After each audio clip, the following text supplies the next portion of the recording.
Welcome to Damn, I started to say WASG Radio. This is crazy. Welcome to ASG Radio. I got my boy Foster with me, man. What's going on? What's going on, man? We switch things up a little bit. We got something to talk about today, though. Hey, man, we gonna talk Detroit Lions football. I got my boy. I got my boy Oob here. Uh, what's up, Oob? Yeah, can you hear me? Yes, sir. Yes, What sir. up, though? I got my boy Oob. I got my boy Foster. And Detroit wrapped up their season Sunday with a victory.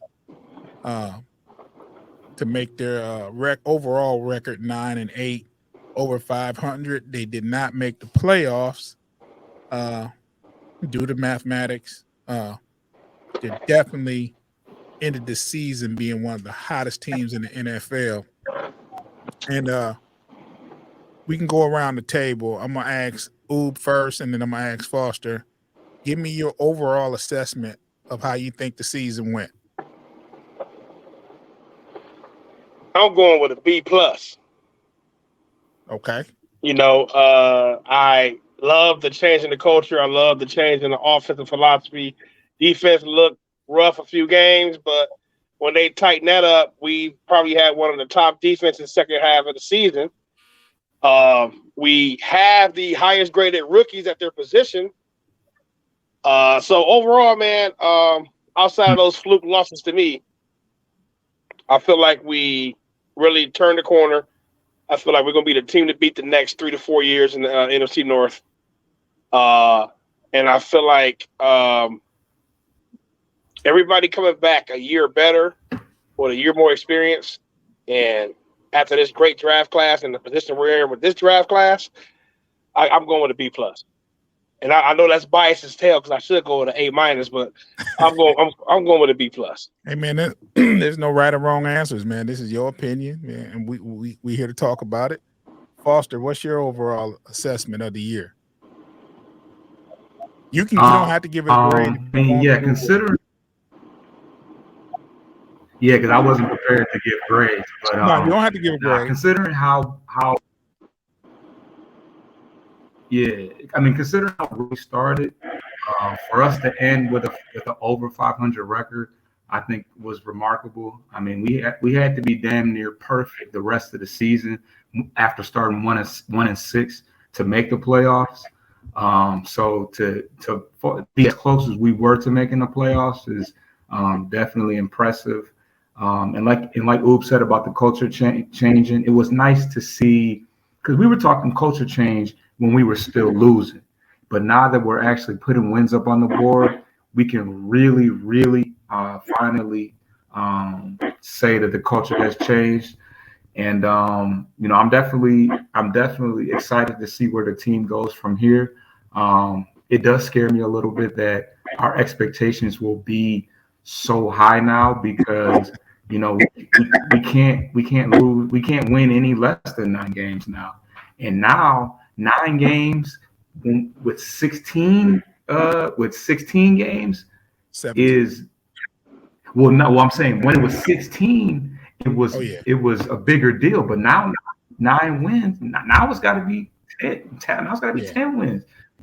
Now that there's more games, 8 wins is under 500. We remember when 8-8 was what we hoped and prayed for, and that was 500. But now the expectations go up. Now we got to win 10 and above. So it concerns me that that's the bar set now. We can't win eight.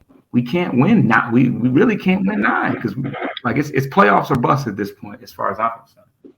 Well, that's the thing about culture change. Like when you start to change the culture, then you don't worry about exceeding expectations from the last season. You just okay, you expect to win 11, 12 games every year because we're not used to that.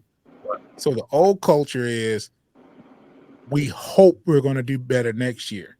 We hope that the Lions are going to make the playoffs. We hope they're going to win a game. And that's the old culture. That's the old way of thinking. And hopefully there starts to be some results that lead us to thinking differently about the Lions. I want to say overall, because there were some games early that should have won, could have won during that 1-6 span.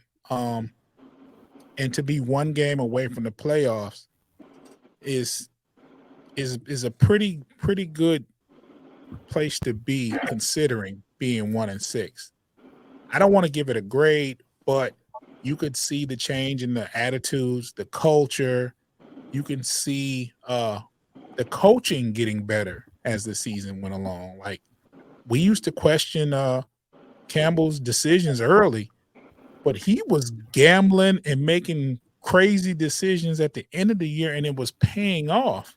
You know what I'm saying? Like, we've seen like several punt fakes successful, several fourth downs that were successful in crucial game minutes. So I think overall it's a step in the right directions for the Lions.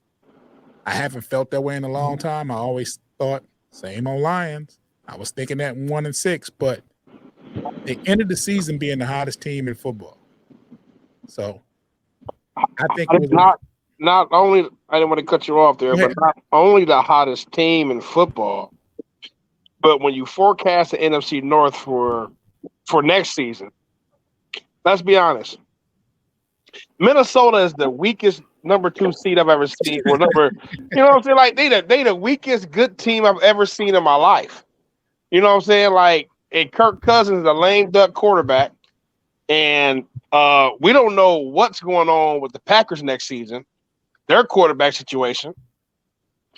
The Bears are abysmal, and hey, they're looking to take Will Anderson.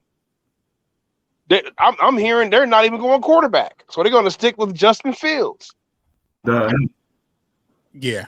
Given the talent we have, given the new offensive philosophy, that we have one of the best offensive schemes in football, if y'all noticed, and the defense, we're a few pieces away, and now we're in position to actually get those free agents that we couldn't get in years past.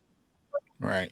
So it's looking like we're probably going to be the top NFC North team after this draft and after this offseason, man, because you're going to attract top tier free agents. You're going to get the 6th and 18th pick in this year's draft. Mm-hmm. We're at the top of the second round as well. It's like we're in position to really cement what we have going on for the next 2 to 3 seasons, man. And those other teams, I don't see them progressing or getting better, especially the Packers and the Bears. Well, if you remember late in the season, Detroit was facing Minnesota. Minnesota was, I think they were 11-3 at the time or something like that. And they were underdogs. Yeah. So that just tells you how I mean, when have the Lions been not been the underdogs versus a winning team this late in the season? And it's been a long time, very long time. And there were panels on NBC or CBS on the football panels, and they were saying Detroit's a dangerous team to play right now. If you let them in the playoffs, they can be dangerous. You know what I'm saying? Seattle got lucky getting in the playoffs. And that was one of those games where Seattle beat Detroit early, which Detroit should have won that game. Yes. So it just came back to bite. It just came back to bite us. It's like, you win that game, you win the Minnesota game because you're up 14 points in the fourth quarter. There's not a question of whether you're going to make the playoffs if you win those 2 games. You might have been a division winner then. Yeah, and then, so it's crazy. So, but overall, it was a good season. It's that time of year, though, when you start projecting for next season. So what I want to ask, and I'll start with you, Oob, and then we'll finish up with Foster. with this question. Which player do you want to see return? I don't know who's a free agent. I have in my mind who I would love to see continue to play, but what player stood out to make you say, "Hey, I hope he stays next year"? Jamal Williams.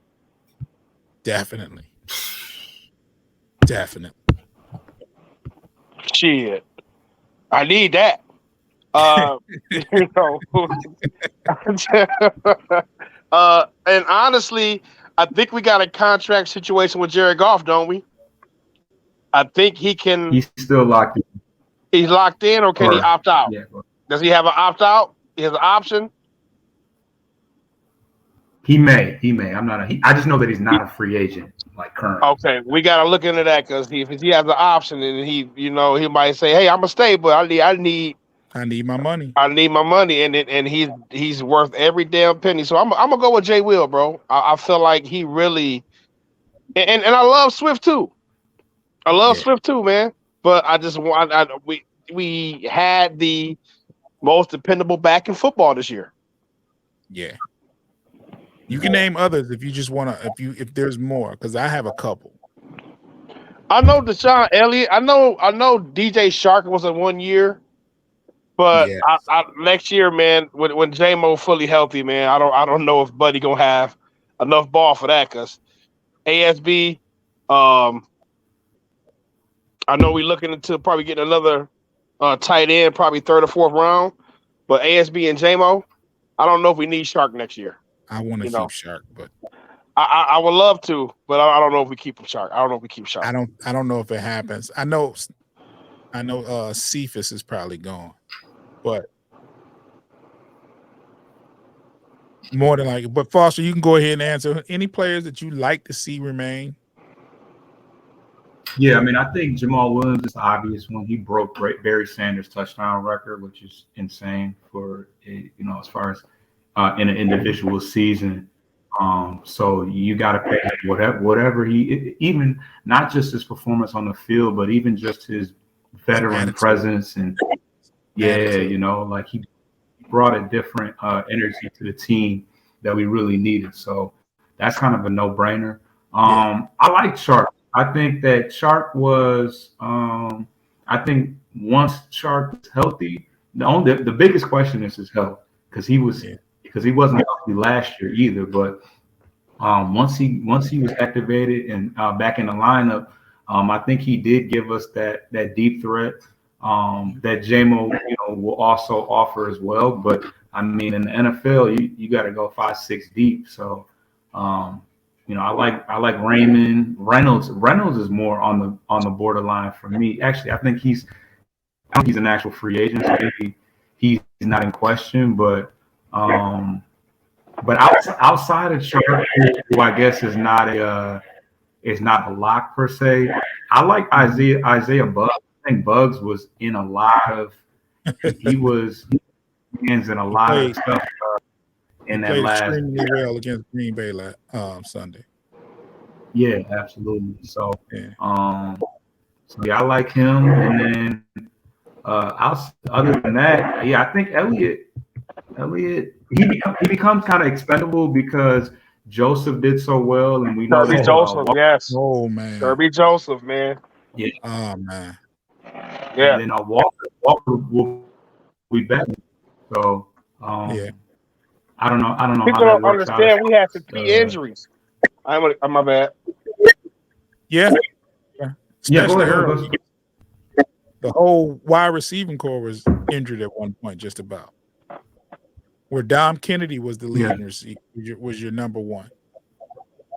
Yeah, so, Kennedy. I don't know who's staying and who's leaving, but there's some standout players for me that like. There's some players that we didn't talk about. Like, I like what Kaminsky was doing on the defensive line. I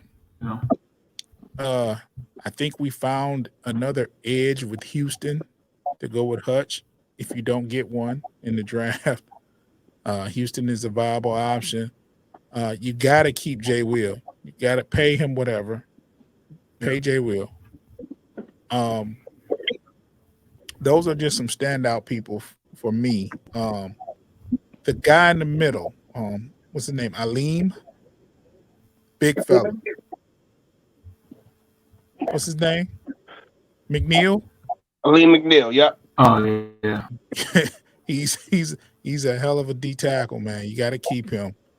Got to keep him. You got to find ways to keep some. Yeah, you got to give him. Yeah, you need somebody up front with him.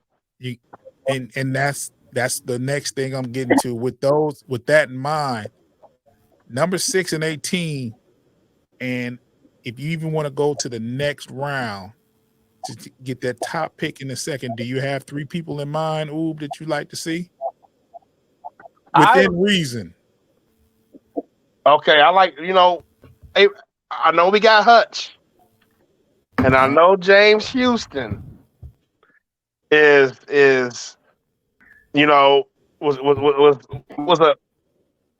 a welcome addition, but when you go with that first pick, you got to get best available. Okay. And I was thinking about this last night. You got to go best available, and Myles Murphy, man, from Clemson. Myles Murphy, bro, that dude is a freak. He is a freak. That whole defensive line, bro, they talking about Brees coming here, the interior lineman. Yeah.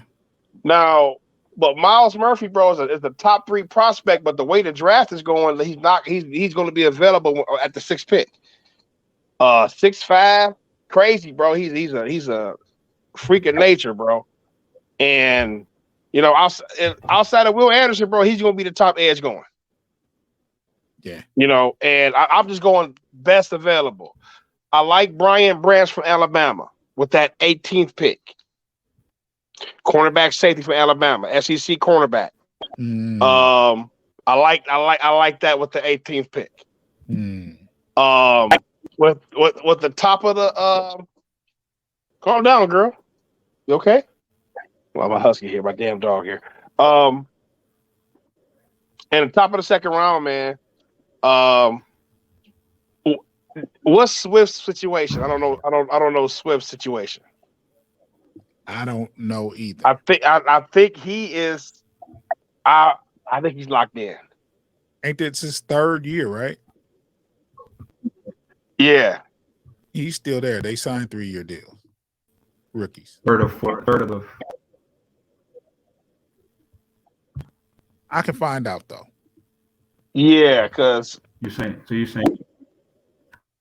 you got. I think with that top of the second round pick, you got to go offensive. You got to go offense. But in the second you got round, Brian Brees. You hear me? Yeah. Say it again. So I'm gonna go. My top 3 is gonna be Myles Murphy, Branch from Bama, and Brian Breezy from other boy from Clemson, the interior line from Clemson. Get somebody next to Lee McNeil. Yeah. Getting somebody next to Lee McNeil. We don't need anybody on offense depending on how free agency works out. Like I said, I think Shark gonna be offered big money elsewhere. That's why I think Shark gonna dip.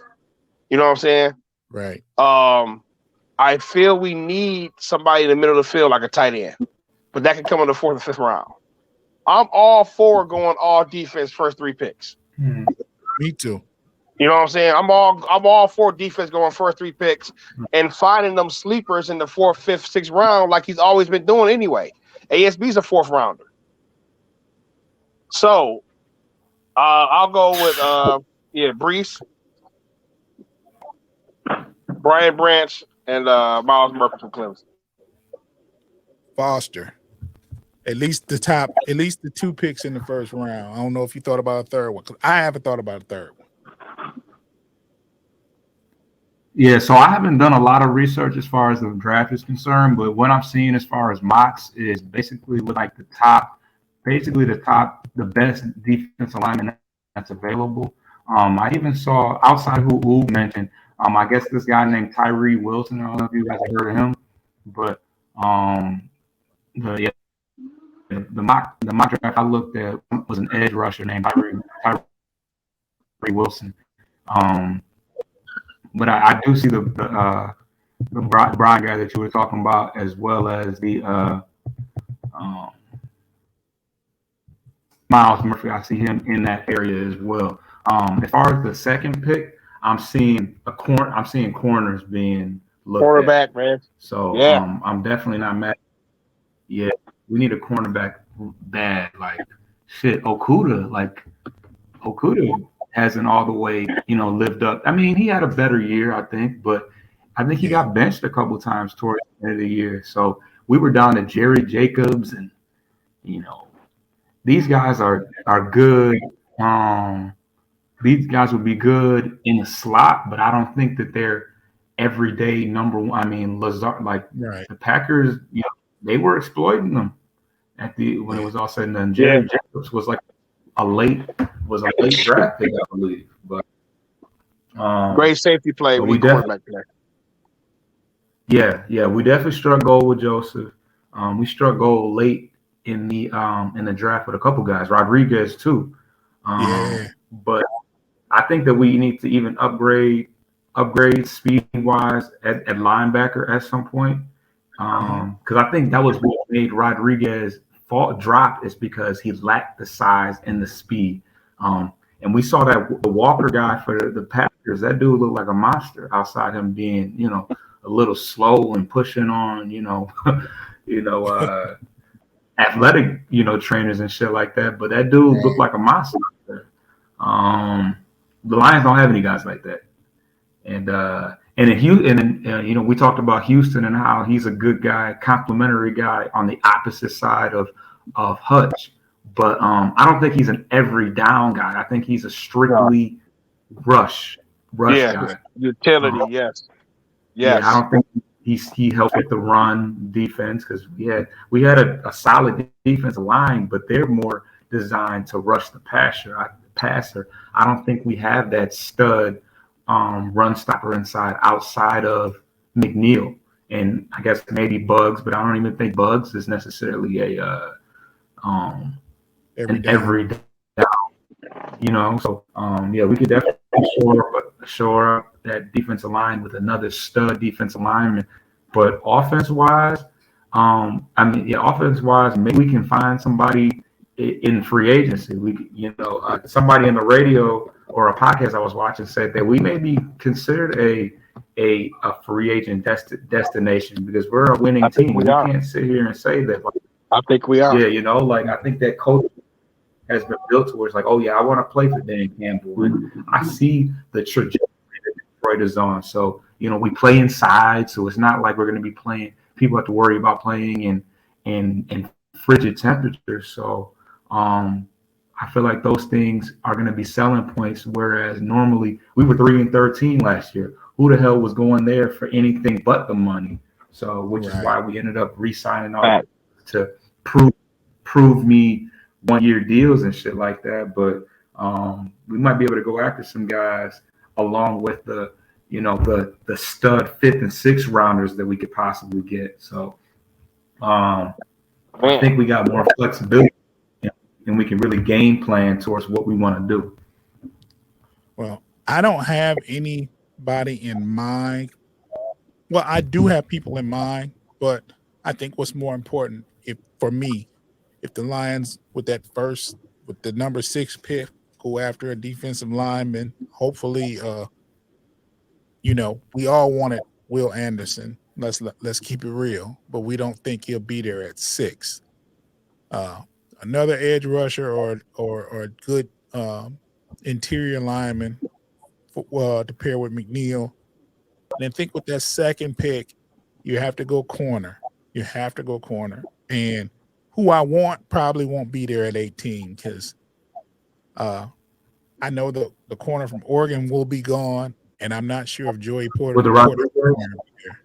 Oh, Joey Porter Jr. out of there. Yeah, he's not going to You be talking there. about Joey Porter Jr.? Yeah. Oh, he out of there. He's not going to be there at 18. That's who I would like to see, but he won't be there at 18. Is that the linebacker, son? Yeah, he's a 6'2" corner, 4.4 speed, good coverage skills, physical corner. he's not going to be. And you know who his daddy is. So listen, you coming from somebody like Joey Porter, we gotta look into you. Yeah. No, he's not going to be there at 18. Yeah.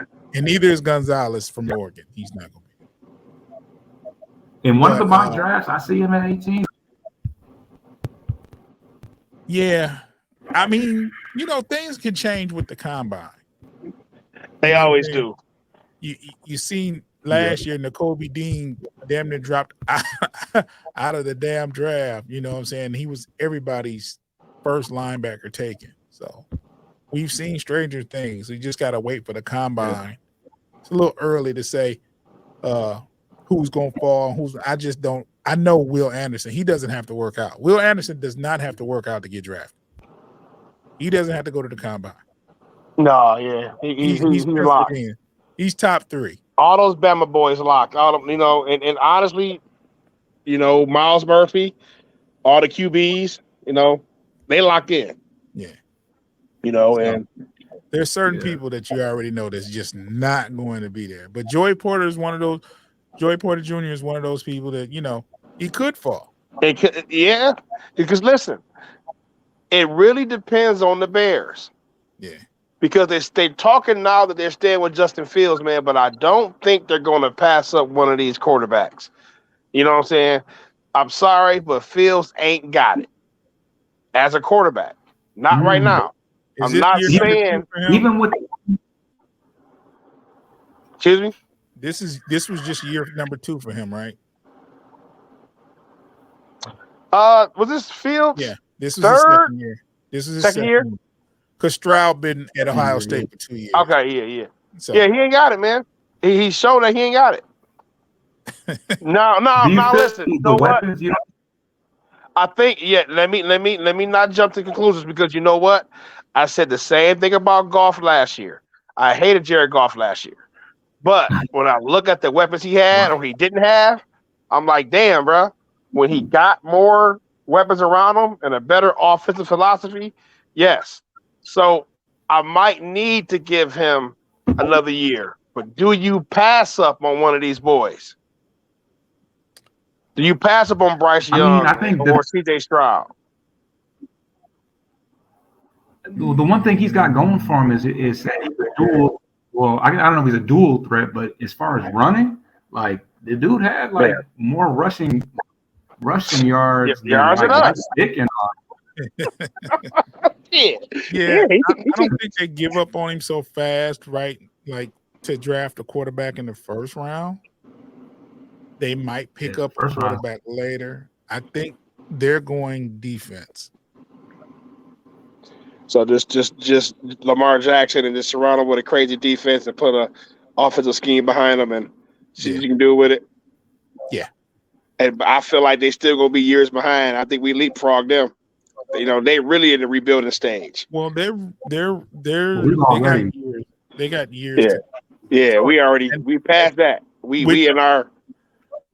Which is another reason why they can say, okay, let's just try Fields out, and we know we're not going to be like that next year. Let's give Fields another chance. Maybe he can, turn the page. Maybe he can, get better over the course of an off season, and he might begin to develop to because he can run the ball. Yeah. So. Let me ask you this, because I got to get ready to roll out of here. Let me ask y'all this real quick. How would y'all feel about trading that 18th pick for somebody like, I know we talked about this before, June, for like a Jalen Ramsey or something like that? Now, being that our GM has a great relationship with the Rams and they've done those type of deals in the past, but what about trading that 18th pick for somebody? And I don't think there's anybody you could draft at 18 that would be better than Jalen Ramsey, so I would pull the trigger on it. Rams going full rebuild mode. They going full rebuild mode. They may not even have a coach in a few days. Yeah, we would need more than 18, right? Though we would need. You would probably need. That's you might throw a player or two in there. You might throw a little cash. Yeah, you might throw something in there, but for the most part, them not having a first round pick, you know what I'm saying? Okay. And them Right. trying to rebuild. Hey, bro, you want this cash cow out of here anyway. This guy is eating a chunk of salary. Is Aaron Donald going to come back? Is he retiring? He's been on retirement for the last couple of years. You know, so Yeah, he almost retired after the Super Bowl. I know it's early, and I can't wait until free agency revs up, and then the draft combine. It's a lot to be desired to be talking about it now, but yeah, I definitely would take trading that 18th pick for a prospect like Jalen Ramsey, because you solidify that corner spot. You need that. You need a corner bad. Like I think that put us over the top. Yeah, and I love what's going on at safety. Joseph has impressed me, and I'm thinking after a good off season, he'll be ready to assume that role. I like Tracy Walker. Hopefully, he returns fully recovered, and some along in free agency, we need to pick up a linebacker though. got to. Yeah, I'm with it. Yeah. So, old man, I thank you for stopping by. I know you got to get out of here. No doubt, man. Good talk, Appreciate fella. you, bro. No doubt. Go Lions. Yes, sir. One pride. So, with that being said, we talked about the draft. We talked about who we want to see stay. What was the main thing you thought was lacking from the Lions, as far as personnel wise? I would say number one being probably, I want to say linebackers, because I feel like as good as solid as our defensive line was, the fact that we were last in rushing defense, that almost seemed like that shouldn't be possible. So you got to think that middle line of defense was lacking in some way.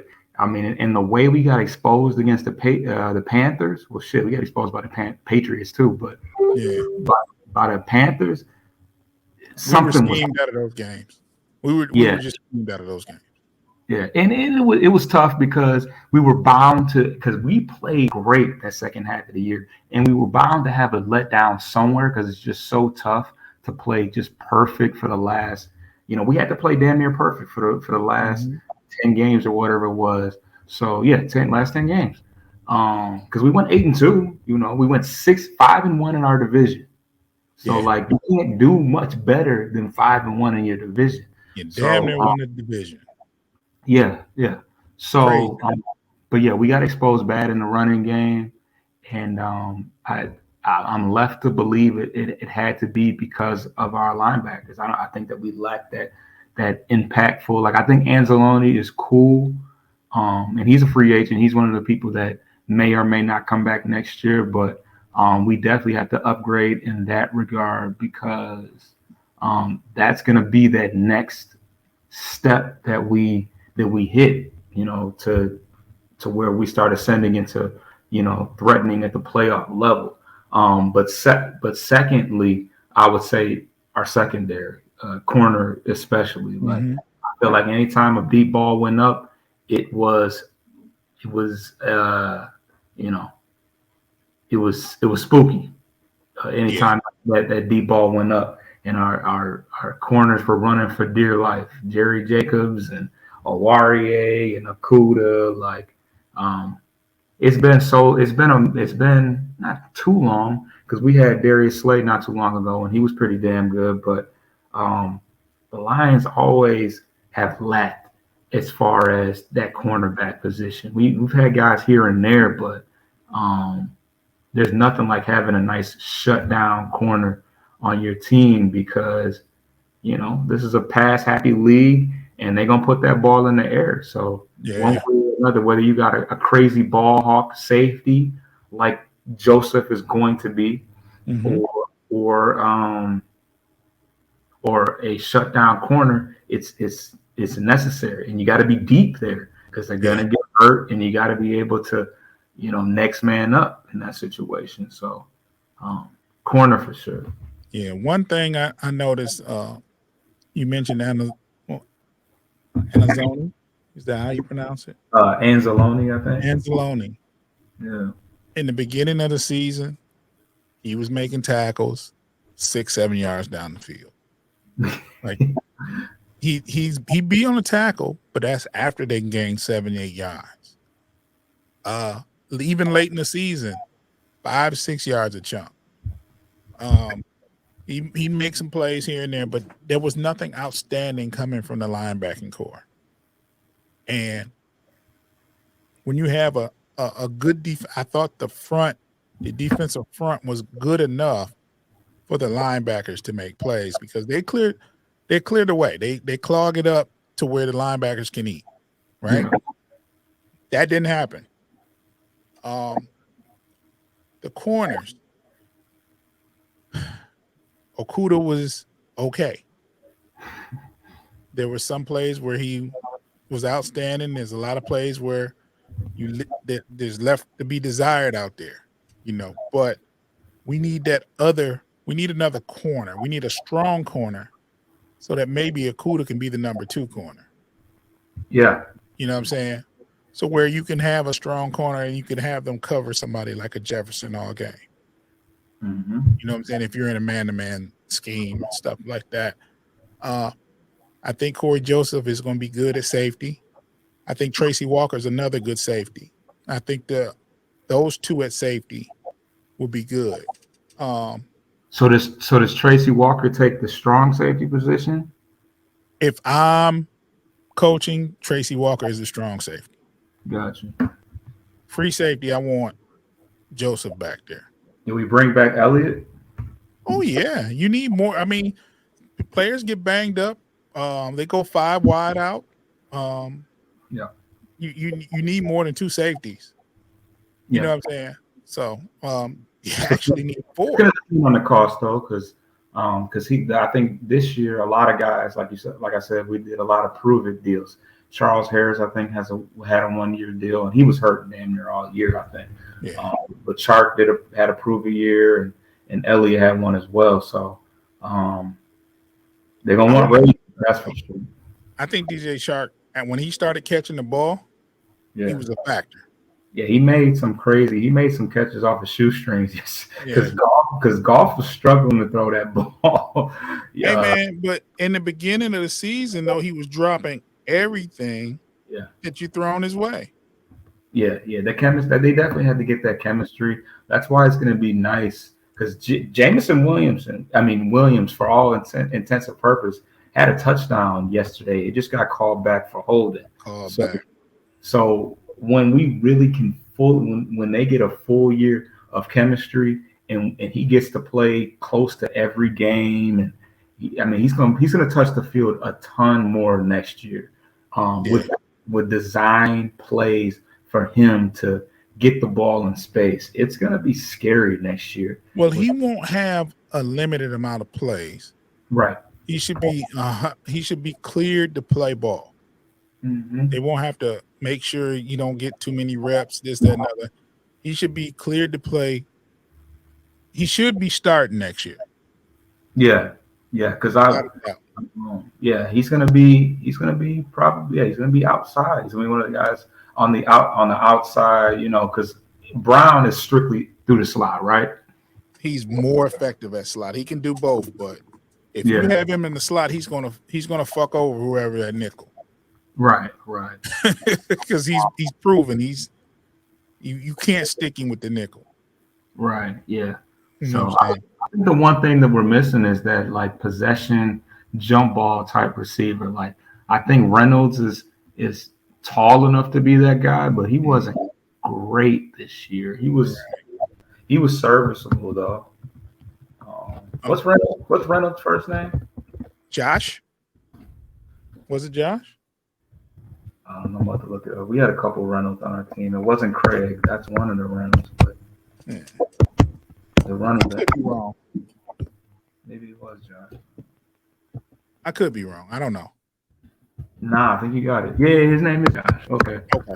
I wanted to look at his stat. Okay, he had 38 catches. I know he had about 30 catches last year. So, yeah, 38, 3 touchdowns. And Not 17 games, so Yeah, about 2 catches a game. right. And then he probably didn't play every game last year. I think he was hurt early. All the receivers were hurt early.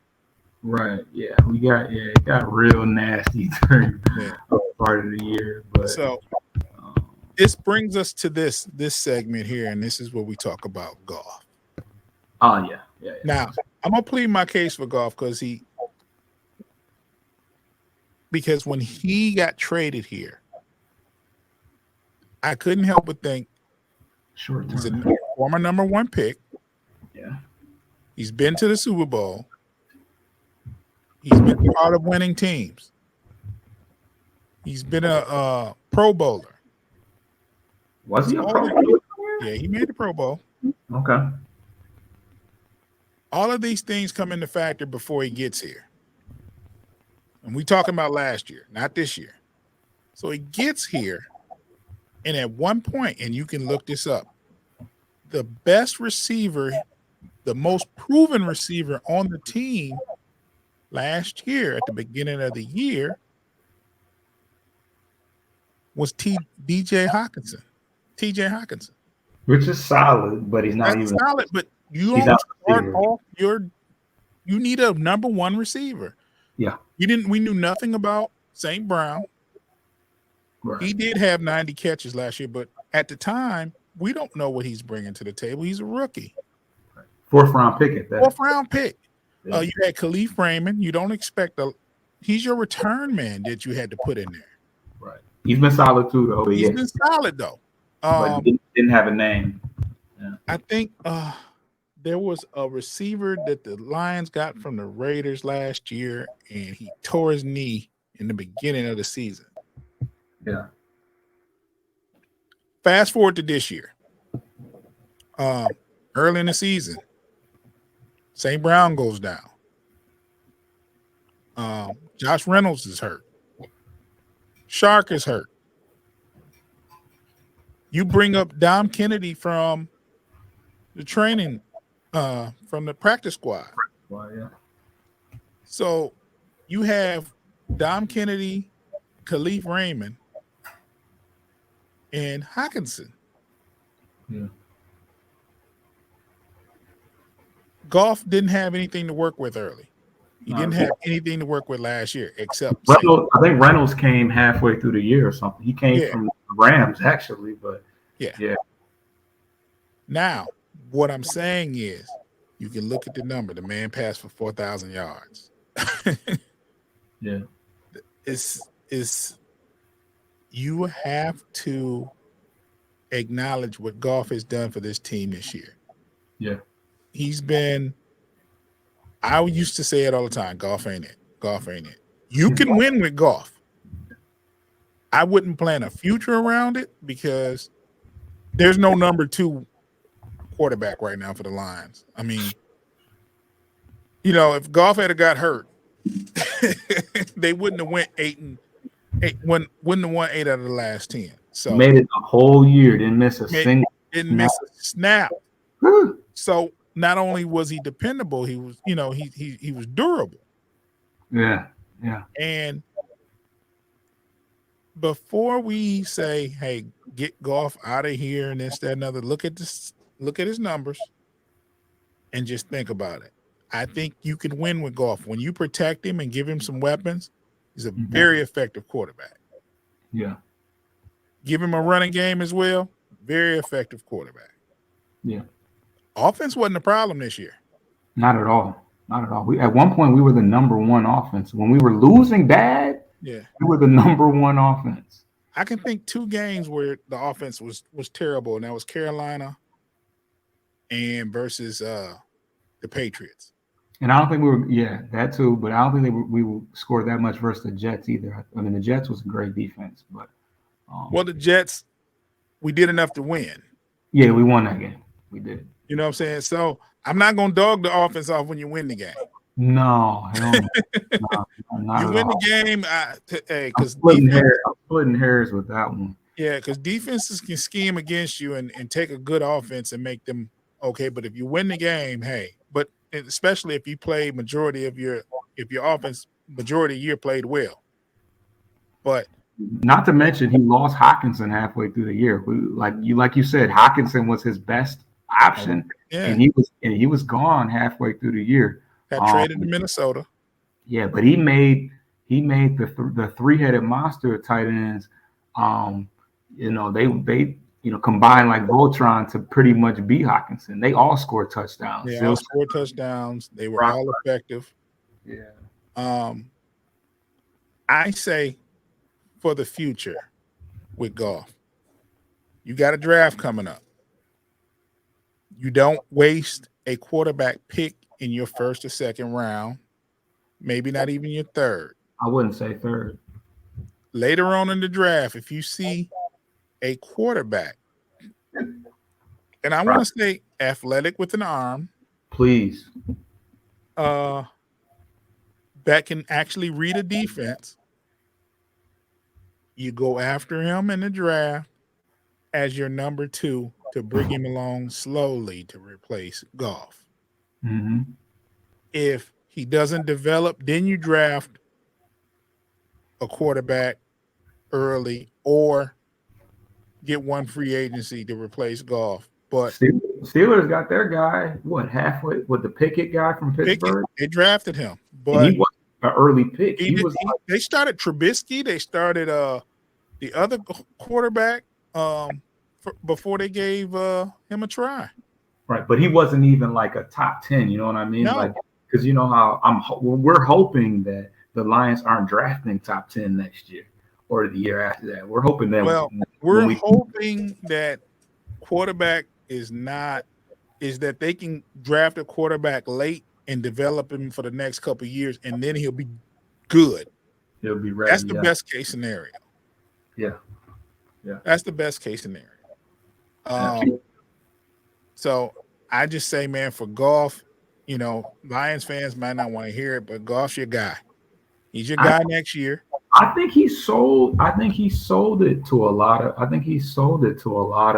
naysayers because he was pretty much viewed as a I can't remember what the term is, but basically good enough to manage quarterback, that can manage the game and keep you in it. But I think he gave us every chance, every opportunity to win, especially later on in the year. Maybe not because he had a couple bad pick sixes early in the season. And outside of that, you can't say anything else.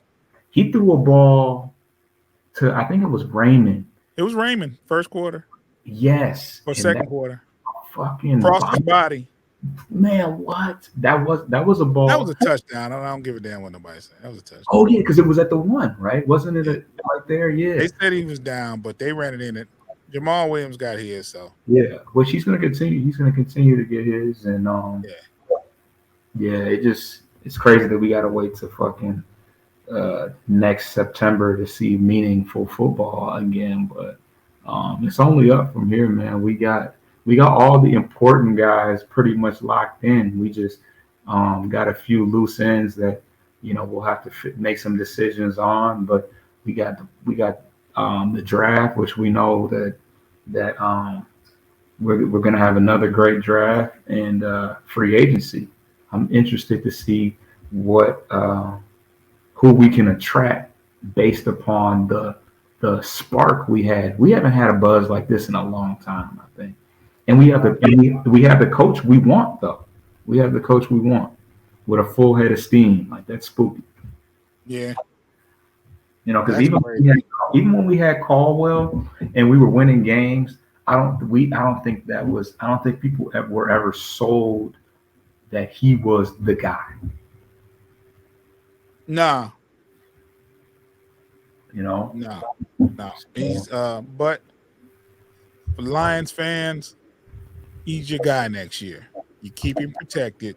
You keep your weapons on offense.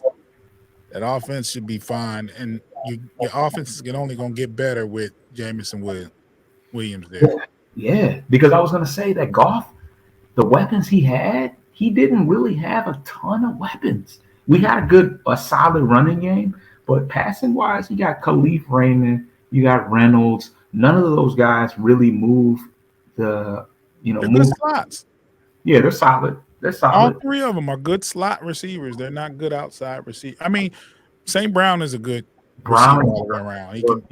sure, yeah. He can play on the outside, but he's more effective in the inside. Khalif Raymond is more effective on the inside. Yeah. You're better off having, like, can you imagine an offense with Shark, Jameson, Williams, and St. Brown as your slot? That's a good. Yeah, a healthy Jamison Williams that's going to play. Yeah, that's going to take the top off. He's going to take the top off of defense. Yeah, he's going to be. Like, you have to guard him against the deep throw. You have to.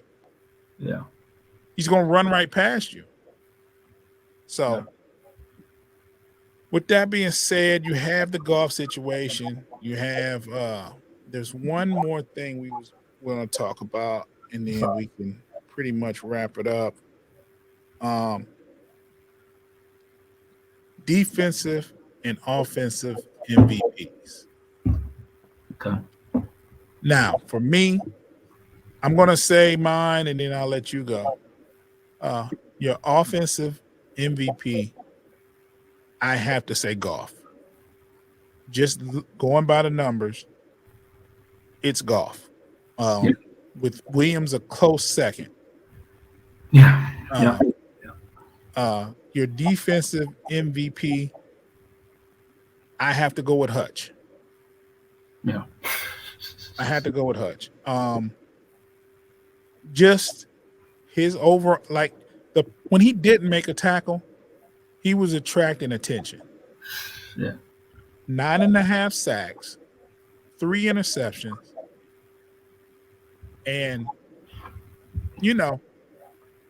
a couple of, I think it was at least one fumble recovery I know of. He forced at least a few, but yeah. Yeah. So and just that's not including any tackles for loss. We just talked about his sacks. He does have tackles for loss. He does have the gang of tackles. He's your defensive MVP, and I don't think it comes close on that team. Right. So who's the defensive MVP? Who you got? Defensively, yeah, I definitely would have to. It's kind of defensively, it's not even close, I don't think. Joseph had a good year. He was kind of thrown to the fire early on in the year when Walker got hurt. And he had 3 picks, basically 4, because remember, they right? Yeah, okay. So yeah, on Rodgers alone. Yeah. Because I don't know if we had any others outside of that, but that's a nice little year for you. Mm-hmm. But yeah, Hutch, the fact that he had, I think he ended up tying with Houston in sacks, which is kind of insane. Yeah. Or maybe he surpassed him because he had 2 in the last game. But anyways, he wound up with 9.5. Okay. Now, if you give me a rookie that gets 9.5 sacks, hell of a productive. Mind you, he's the first pick, so he's the focal point. He's the guy. Yeah. Well, you're going to scheme against. Right. Exactly. So all year he was because he had a lot of the games that he had sacks. He had several sacks. It was multiple. It wasn't just one. So he also had games where he didn't have Didn't sacks. have any. So so he was definitely heavily scrutinized and heavily schemed against in order because he was the focal point. He was the guy that we're not going to allow Hutchinson to beat us. But yet and still, he was making an impact. And the fact that he had 3 interceptions, he ended up with more interceptions than Sauce Gardner and probably a lot of other defensive backs that rookies. You know what I mean? Like 3 sacks. 3 interceptions. You know how many interceptions Jalen Ramsey had this year? 4. Wow. And he had 2 in the last game of the year. And Hutchinson going into this year, what they said was he had never had an interception before in in any level of sports. No. Because his job was always to get to the quarterback, sack, stop the run. So for him to have 3 in and we're not talking, oh, we tipped the ball with this is dropping back in coverage. Drops where he had to really athletically, get down to make it happen. So, his impact was even when he wasn't, because one of them was he was being blocked, so he just kind of dropped himself into, if I can't get to the quarterback, I'm gonna try to get in the way of that pass. Great play. So so that was just improvising and just thinking on his feet. So, he made an impact in ways, he made an impact. Well, shit, and essentially he turned, even with our ranking not being great defensively, he was an integral part in turning our team around and going from 3 wins to 9. You got to give him that credit. So, I think that it's kind of a no-brainer as far on the defensive side.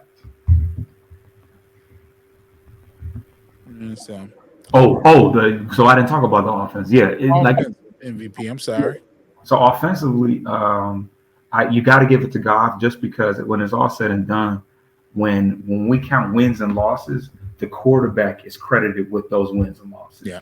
Just like in baseball, the pitcher gets credited with the wins and losses. Mm-hmm. So, in order for Brown to have a great year, Goff's got to make it happen. Yeah. Jamal Williams was right there. Obviously, he had the most. He had the single season record as far as rushing touchdowns over Barry Sanders, which I can't emphasize that enough, because that's just insane to me. But he had a lot of short yardage. It was short yardage stuff, man. Barry was getting his on the fly, 80 yards, 60, 50. And he never stood behind the offensive line at the likes of what we have here now. But getting that ball in the end zone is paramount. Yeah, and there's a lot of times they knew it was going to him, and he still found a way to get it in there. It's not like, and a lot of times he got in there walking or clear, not having to go to review. Which right. Short yardage situation, it's clear touchdown. Right. So he's definitely maybe a 1A, 1B type guy, but you got to give it up to Goff. Goff made it happen with not like the craziest weapons. Like, you had DJ Chark, which missed half the year, and Brown was obviously a great receiver, but he was making a lot of shit happen with Khalif Raymond and fucking Brock Wright and Craig and Josh Reynolds and Dom Kennedy. I know you keep calling him the rapper Dom Kennedy, but Tom Kennedy, I think it is. I was trying to be funny, but yeah. But fucking Tom Kennedy looks like he could probably work at fucking Amazon or at Dom, man. He got in there when we needed him, man. He's the Dom. Right. But so he made it happen with not the craziest of weapons. He had Jameson Williams a little bit, but they're not even on the same page yet. No. You know what I mean? So it's only up from here. But the offensive line, we can't give enough credit to the offensive line. They made a lot happen for him too, because like you said, he was very durable. He didn't miss any games, and a lot of that because he didn't spend much time in the dirt. So last year didn't Ragnow get hurt in the beginning of the season for the year? Taylor Decker was out for a lot of last year. Yeah.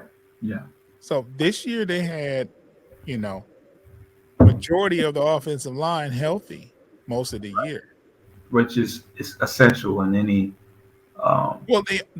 They've been saying for past 2 years that the strength was in the offensive line because of the personnel. Yeah. So now it's starting to, a healthy year. Because all those years of drafting Decker, Panay, and you know what I'm saying, Ragnow, it's starting to look okay. Now we see what you were doing, because you got two bookends, right, with Decker and Sewell, mm-hmm. and you got your signal caller up there with Ragnow. Yeah, it's you got an offensive line now. Absolutely.